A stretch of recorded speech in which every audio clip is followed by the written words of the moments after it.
राम राम जी मित्रों, अब हम अष्टावक्र महागीता के श्लोक 159 में प्रवेश कर रहे हैं।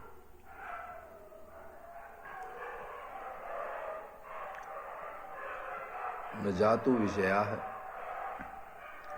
केपि स्वारामं हर्षयन्तमि सल्लकी पल्लव प्रीत मिवेवम निम्ब पल्लवाः। जैसे सल्लकी के मीठे पत्तों को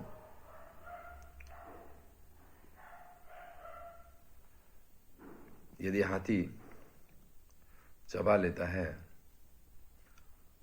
तो उसे नीम के पत्तों में कोई रस नहीं रह जाता।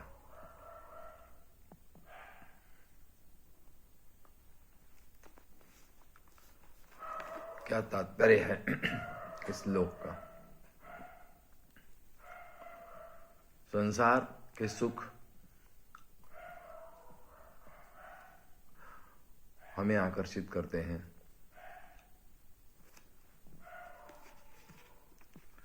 द्वंद्व आकर्षित करता है, द्वंद्व में हम जीते हैं ये सोचकर कि एक दूसरे का साथ दे रहे। हमें एकाकीपन का कोई पता नहीं,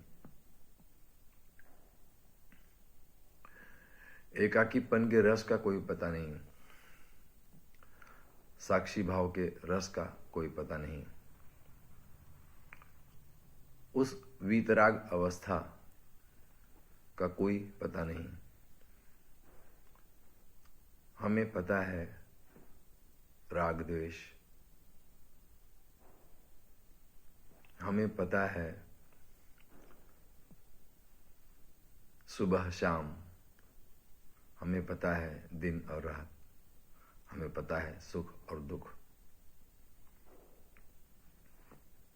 इनके पार की अवस्था का हमें कोई बोध नहीं। हमें पता है राग और विराग का, वीतराग का कोई बोध नहीं। अष्टावक्र साक्षी का सूत्र देते हैं। वो कहते हैं साक्षी में ठहरो, और साक्षी में जिसे रस आ गया उसका संसार अपने आप छूट जाता है। संसार छूटने का मतलब ये नहीं कि आप संसार में नहीं रहते, संसार में तो अब भी रहते हो आप,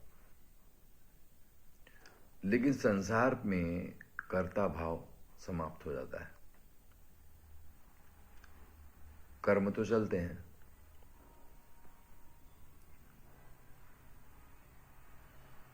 लेकिन कर्म को करने वाला भाव, कर्ता का भाव, वो समाप्त हो जाता है।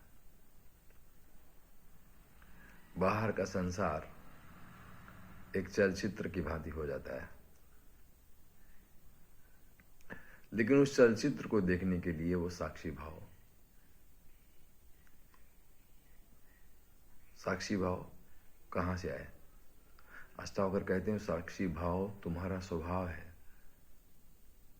बस हमें विस्मरण है इस बात का कि हमारा साक्षी हमारे भीतर ही मौजूद है।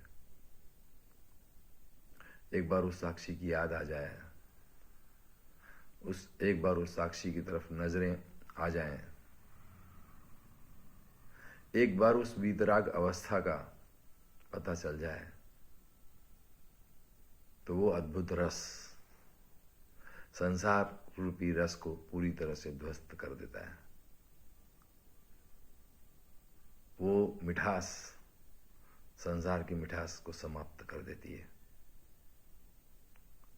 अष्टावक्र का यही संदेश है, साक्षी में जियो, वितराग में जियो।